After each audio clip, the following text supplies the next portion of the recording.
welcome to SportsKhabri with me, Aradhi and Rishi. Wow, we're entering a spell where there's going to be no football for a month because the Euros and Copa America have ended.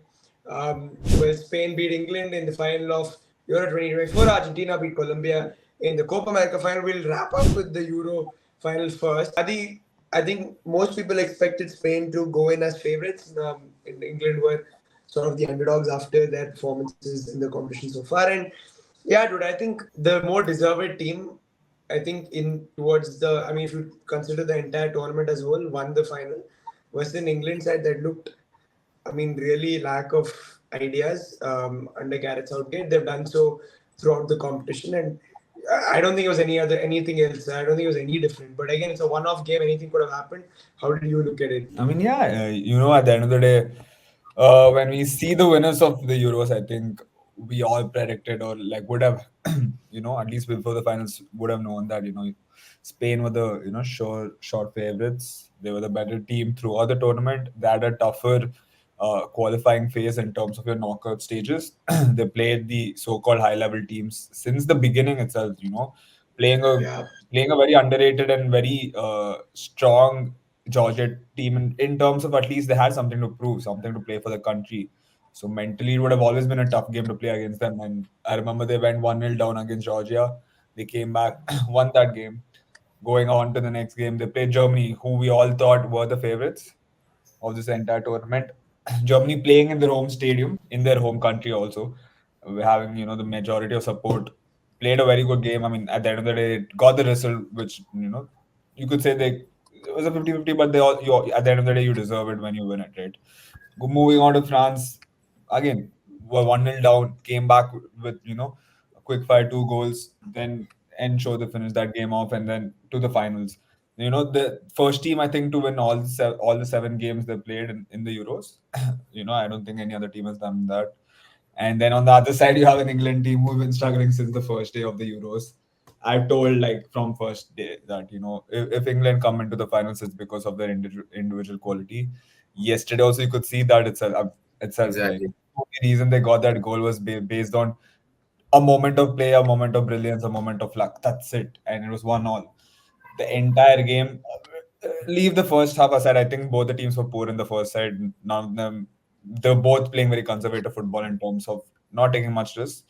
In the second half, as soon as the game opened up a bit more, you could see how bad England were. They went down early in the half. Deservedly, Spain got that lead, yeah, and then it was literally, I don't know, Southgate just praying to the gods, just put one player in, another player in of Palmer, Watkins. Lucky, got a lucky shot, a bit of deflection. But also at the end of the day, the players, there was a form of brilliance in them. Came back 1-1, and I was thinking, okay, now if England somehow managed to sneak another goal, I think that this would be like the scam of the history in terms of not the players, but in terms of the coach. But luckily, that didn't happen, at least in that sense.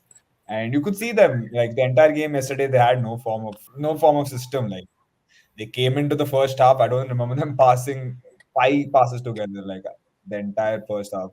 Second half again very mediocre. Spain had to change their side tactically because of losing Rodri. They ended up playing almost like a double pivot in the second half with Fabian Ruiz and Zubimendi playing very close to each other. yeah, yeah. That had also made Spain a bit more aggressive, because I could see when when Ruiz dropped down below, it was like a 4-2-3-1, and England was still playing this weird 4-4-2. And a lot of times when we were watching the game, you could see how all the 4 attackers were always in, Yamal, Morata, Danny Olmo, and Nico Williams. They all went forward together, and I think because of those two midfields in the double pivot helped them to just express themselves more, and the overload in the defense, Stones and Guehi couldn't handle them at all. And well deserved goal, right? Like both the goals were beautifully worked by Spain, and deserved winners at the end of the day. Yeah, dude, and same story for England, bro, Rishi. I think it had to be coming and finally came in the final. It was like, dude. I mean, if England won this Euro, I don't know. I mean, after Portugal is probably like this England team that sort of have just I don't know how, but got across the line, but it didn't happen. And now there's again suddenly again there's a lot of chatter about Gareth Southgate. I don't know where this chatter went in all these days. but now it's back. So yeah, what do you think, dude? England, like, where do you see them going from here? I mean, even before the finals, I think the FA had reiterated that Southgate is going to be the manager at least till the 2026 World Cup. So, regardless of yesterday's result, and ironically, if they could just look at yesterday's result, they could see the gulf in quality between both the teams. Like both teams had players who are playing for the biggest teams in England and Spain and all over Europe. They're all playing for the top clubs, if not maybe one or two players from the whole lineups. And the little gulf in quality between both these teams, it's you can't point elsewhere. Like, dude, one team is moving, the wingers are moving in, the fullbacks are moving wide. That's how they even scored the first goal. Like, it was Yamal who tucked in, Carvajal who moved out wide, and then Bellingham didn't track the man. He didn't block that pass. That just left Shaw with a pretty much a 2v1 because he had to either come out of position or cover Yamal. So, and whenever Morata dropped in deep, that unsettled one of the centre backs. And then whenever Zubimendi had the ball, he drove forward. The English, either the midfielders or the defenders, they didn't know who to go, who to press, and that's how even Stones got booked. He had to step out and foul Zubimendi. So it's just down to this one in quality in terms of management. Like, that's literally what one man can do. And like, I don't know why England are choosing to stick on to Southgate. He's just a people pleaser. He's just pretty much a yes man. So that's, you can see from an FA perspective. But dude, like, some things when it's just glaring at you straightforward, you have to take some action, because probably since that golden generation of England players, this has to be their most ripe team, and it's right now going into the World Cup. They have 2 years. It's not even that far ahead. So even if a new coach comes in, 2 years is, you can say, okay, 2 years is a decent time to put forth his ideas, set up a good team. So if anything, they should be making the move and going after good coaches like right away. Dude, the funny thing is now the ball is in his court whether to decide not to extend or whether to Exactly, extend or not. I exactly. mean, it's incredible how things have turned, and yeah, he's the man in sort of charge of his own destiny. So interesting, absolutely crazy. But yeah, Adi, of course, goals from Ertawali came on. He scored the goal, and then before that, there were a couple of things that happened. Nico Williams scored, and Cole Palmer again, another substitute, came on, scored a goal. Zubimendi, like you mentioned, came on for Rodri, and eventually they didn't miss him much. And he was a player of the tournament, and even without him, they got the job done. So yeah, dude, I think overall, you just have to give it to Spain, dude. Like what they, even after, imagine England lost Saka, for example, there'd be such hue and cry about it. But Spain losing Rodri didn't phase them at all. Yeah, I mean, see, that's before the tournament, even in Germany, when Pedri got injured, I always felt like that was actually a very pivotal moment and important moment, especially in the knockout stages, because you see how direct Olmo is, how fast paced he is.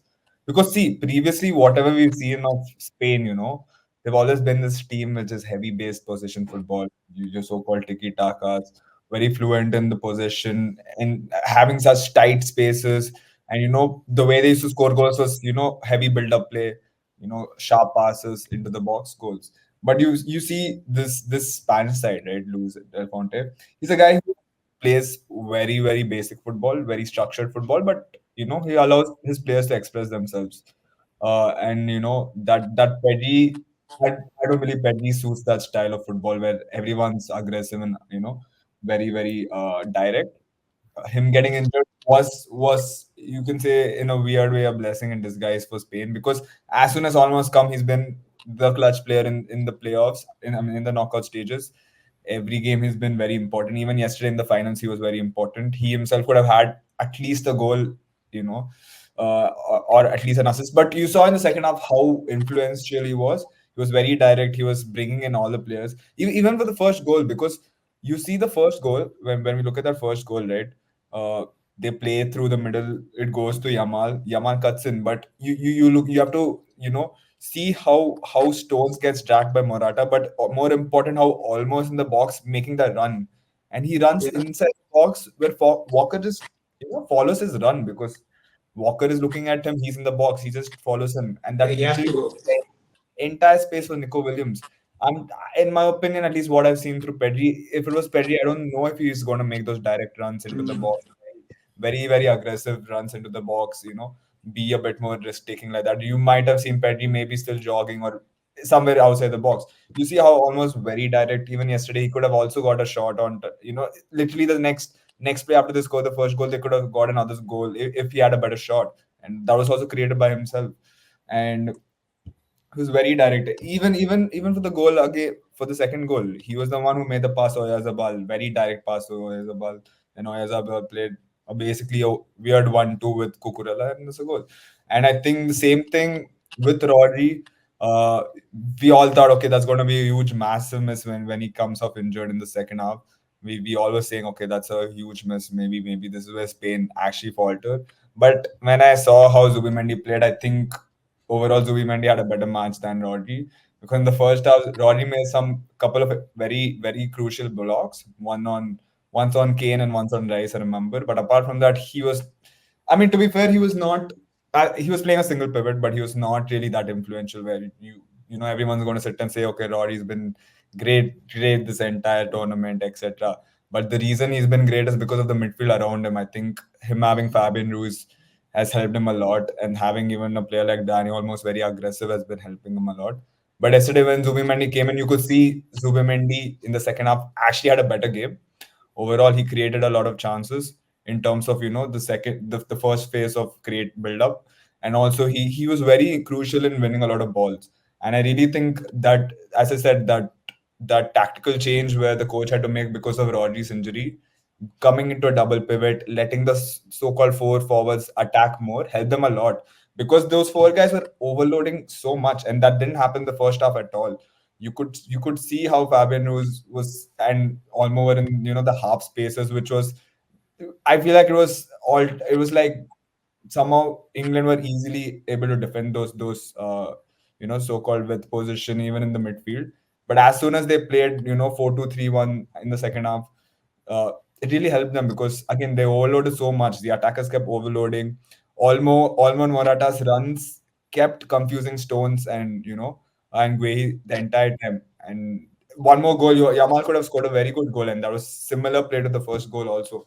So I think that when you have players in that caliber and that quality, and Zubimendi, I remember telling him in the game against France, I still think he should have started, because we saw how Navas, struggled that entire game. And I always felt like Zubimendi is a very good, high quality player who can come and do in the job. And I still believe this guy has quality, and he showed that yesterday also.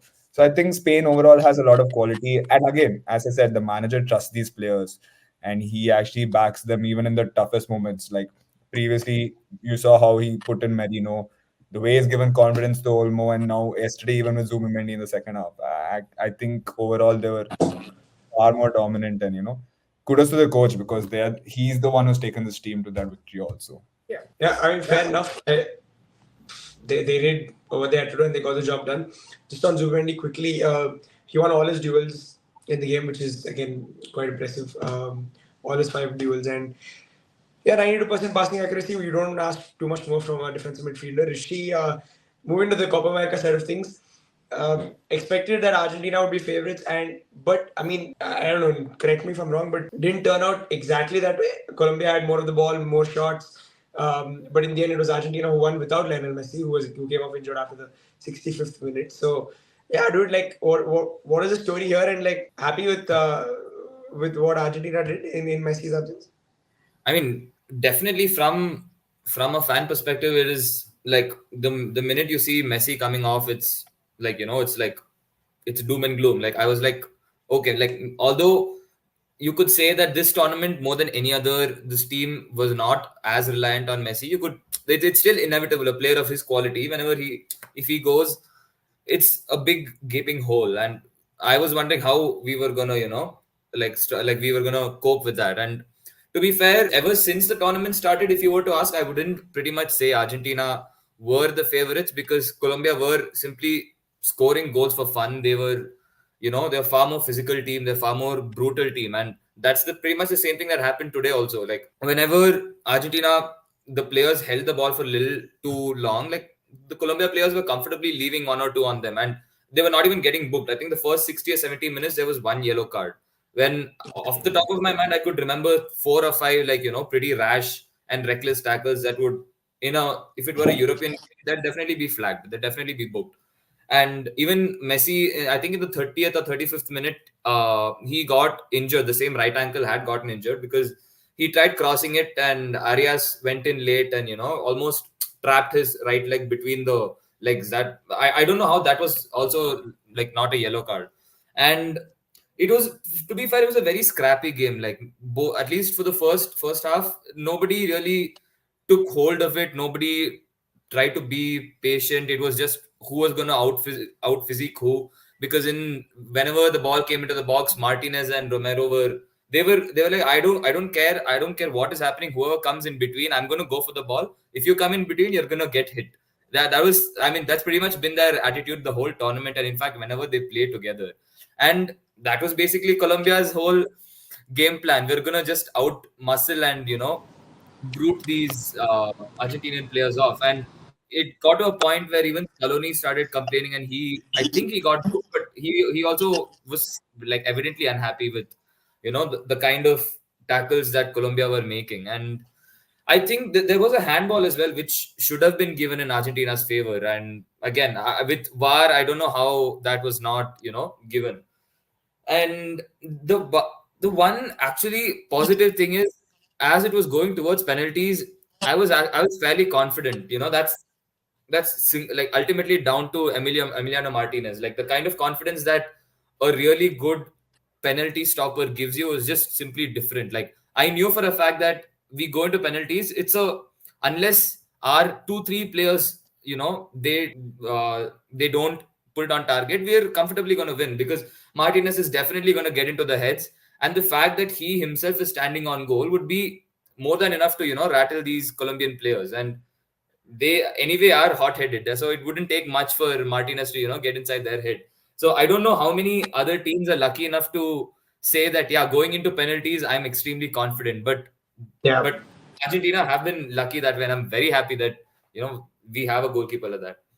But they got the job done anyways. So yeah, Adi, dude, the big question I think is of course Di Maria is retired, but big question is around Messi, and you think he's going to play another major international tournament for Argentina? I think he'll at least play. What do you call that? That thing where Euro winners and Copa America winners play that. Yeah, I think he's gonna play that anyways. Okay. I don't think he would. I think he would have. 26 World Cup. I still think he might because him playing in US and how he is in the MLS right now. Maybe he could push towards that if for example he's playing in the 2025 this thing. I think he can easily push it for one more year. Maybe he can stretch it. It depends on how he feels. I think at this point of time we don't know how Messi is. Like maybe it's like he's won everything you can as an international player. He's won all the trophies he can possibly in his country. Right from the Olympics to the World Cup, he's won all trophies. So it just depends on how he looks at the sport from now. He's also been carrying injuries a lot since Yeah. he's been going to MLS. I've seen that. I don't know if it's because of playing in those artificial turfs or if it's just because he's in a different mindset, or maybe it's also an age factor, right? So playing international is always an extra burden because if you're playing rigorously for your club anyways, on top of that at his age, I don't see there is any point of him elongating his international career. If you talk about Ronaldo, he still has a lot to win in terms of international trophies. So I think that's why he would want to push himself. But with Messi, there is no need, right? So it's about whenever he wants to retire, however he wants to retire. I think it's just a feeling from his own side. Who knows? He might just come off today morning, waking up and saying, "Okay, I'm done with football, international football. I've done everything I can." We never know that, right? Just like how Kohli did that in the World Cup. So we'll have to see how it goes for him and his thought process. Yeah, he's been a great and second Copa America for Lionel Messi. He's got the World Cup as well, like Adi mentioned. He's won everything internationally that he can. It'll be interesting to see if he continues. So this is what happened, guys. I mean, this is the story. Argentina winning Copa America. They're probably favorites heading into the tournament, and here you had Spain, who were also among the favorites to win the competition. So yeah, fairly good international season, I think. And that wraps up. I mean, clearly wraps it up. I think we head into club football after this, Premier League and La Liga. Of course, all the big leagues in the world are going to be getting up for starting in August. So yeah, there's some stuff that we can do around that, and we can talk about some club football. It's going to be fun. Preseason is going to get underway as well. So yeah, that's that. Thanks everyone for watching. Please like and share the video. Subscribe to SportsKhabri.